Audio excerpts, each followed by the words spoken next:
Je paye en cash dès que je me retrouve près de la zone de manifestation. J'ai peur que mes achats ou mes transactions soient surveillés et que je me fasse arrêter. Alice a 20 ans et manifeste ce week-end-là avec des milliers d'étudiants contre la répression du régime chinois. Il y a encore quelques semaines, l'étudiante utilisait comme 95% des Hongkongais la carte Octopus pour payer ses achats.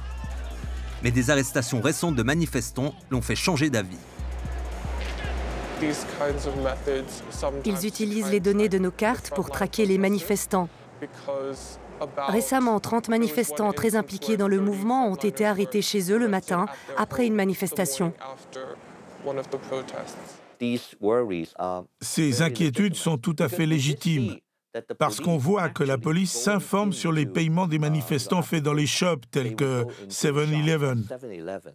Ils demandent aussi à la compagnie de métro de leur fournir ces paiements. Selon ce spécialiste en technologie de l'information, les nombreuses caméras installées dans les rues ne suffisent plus pour localiser les dissidents, souvent masqués. Ce sont dorénavant les données numériques liées au paiement qui sont épluchées par l'État chinois pour retrouver les leaders. On est en train d'assister à un changement dans les habitudes des consommateurs ces derniers mois, parce que les manifestations ont changé la perception et l'attitude des gens envers la protection des données. Mise en circulation en 1997 par la société de métro MTR Corporation, Octopus est le premier prototype au monde d'argent plastique. La carte nominative, liée à un compte en banque ou à une carte de crédit, se recharge automatiquement une fois la limite de 50 francs suisses dépassée. Ce Lausannois expatrié à Hong Kong a tout de même pesé les avantages et les inconvénients avant d'acquérir ce mode de paiement. La balance entre le fait que utiliser la carte Octopus tous les jours dans ma vie facilite ma vie et le fait qu'on sache que ce que je fais avec ces dépenses, je pense que la facilité de paiement l'emporte. Le seul désavantage, si je peux dire, d'Octopus, c'est que vous ne savez pas ce que vous avez dépensé. Donc quand vous faites vos comptes, vous voyez votre carte de crédit et puis vous voyez 500 000 Hong Kong dollars Octopus, 500 000 dollars Octopus, mais c'est pas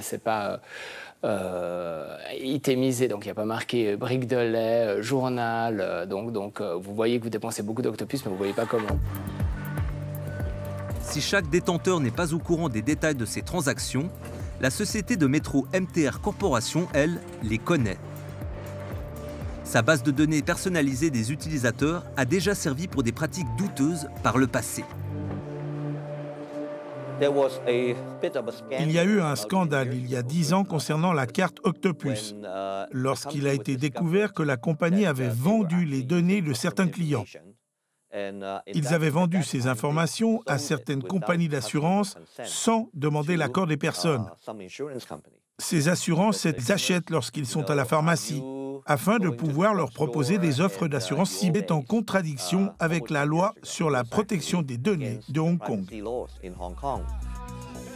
C'est pour conserver ce type de droit que les manifestants se mobilisent dans la rue chaque week-end à Hong Kong depuis plus de 5 mois.